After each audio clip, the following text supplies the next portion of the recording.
Living in Ireland has its significant downsides. Known for its stunning landscapes and friendly people, this European country boasts a high GDP per capita. However, many young individuals, about 70%, are contemplating leaving due to various challenges. The primary concern? The economic situation, which isn't as favorable as it may seem. Beyond the economy, several other factors make life in Ireland difficult, such as harsh weather and strict smoking bans.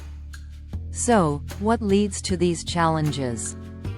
What are the less favorable aspects of life in Ireland? Let's delve into 8 reasons why young people are considering leaving. Number 8. Ireland's infrastructure. Ireland grapples with issues related to infrastructure and public services.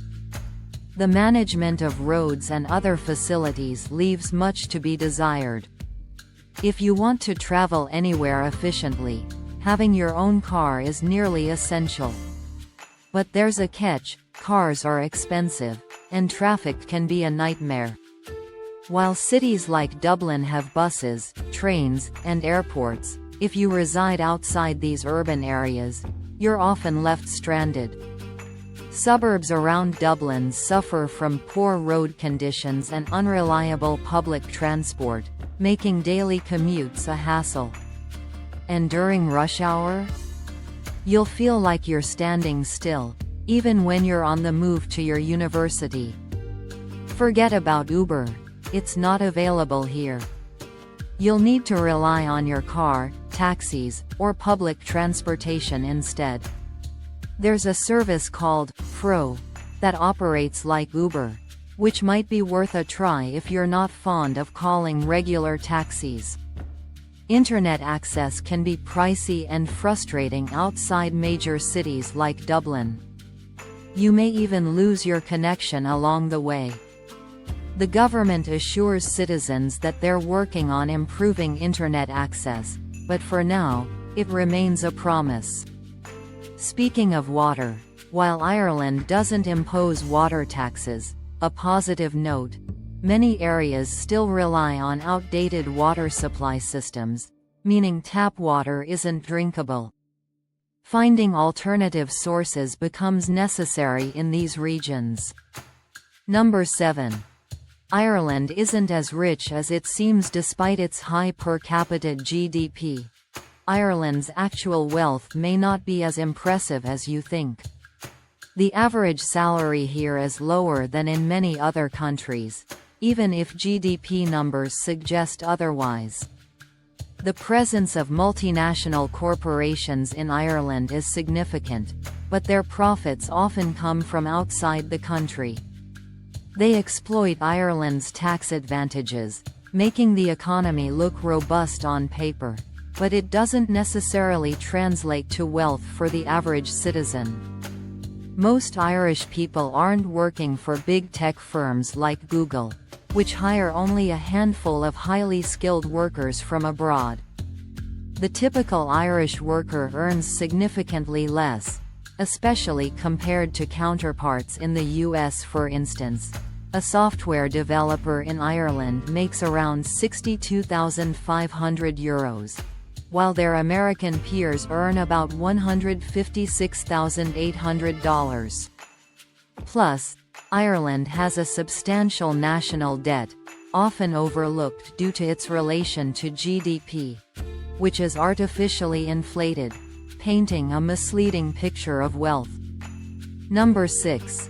Living expenses. Ireland is notorious for its high cost of living.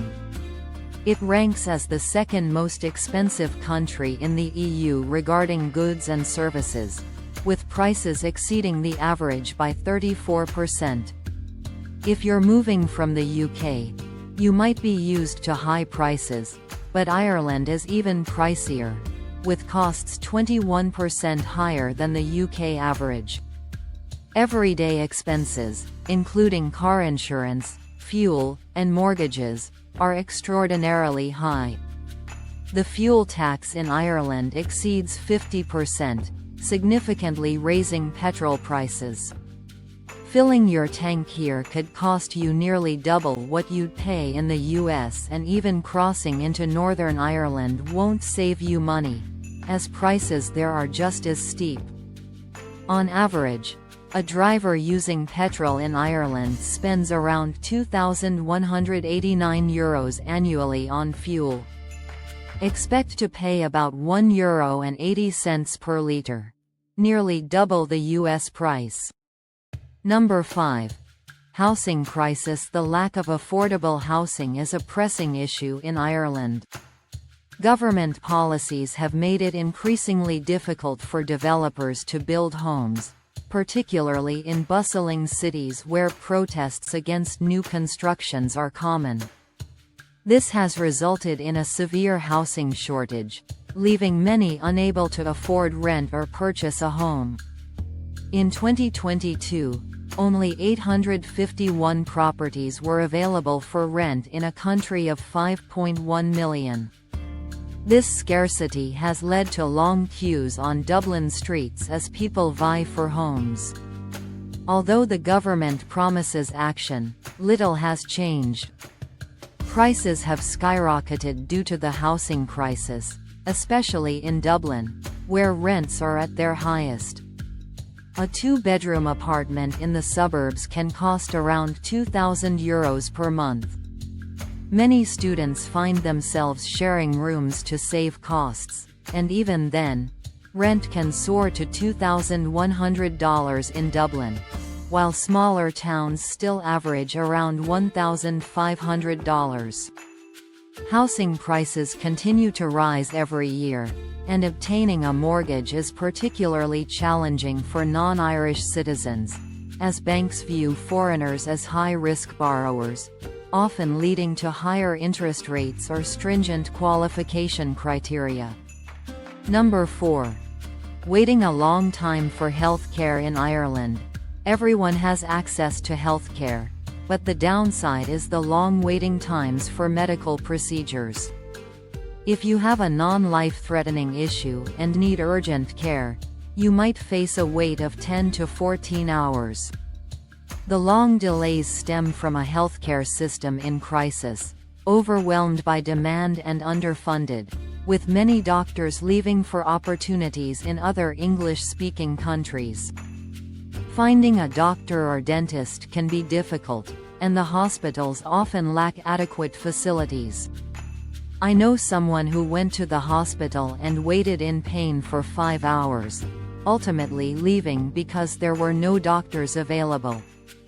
If you require medical attention, private healthcare services may be a better option. Number 3. The use of slang. While English is the primary language spoken in Ireland, there's a unique twist. The Irish Constitution designates Irish as the first official language, a subject taught in schools.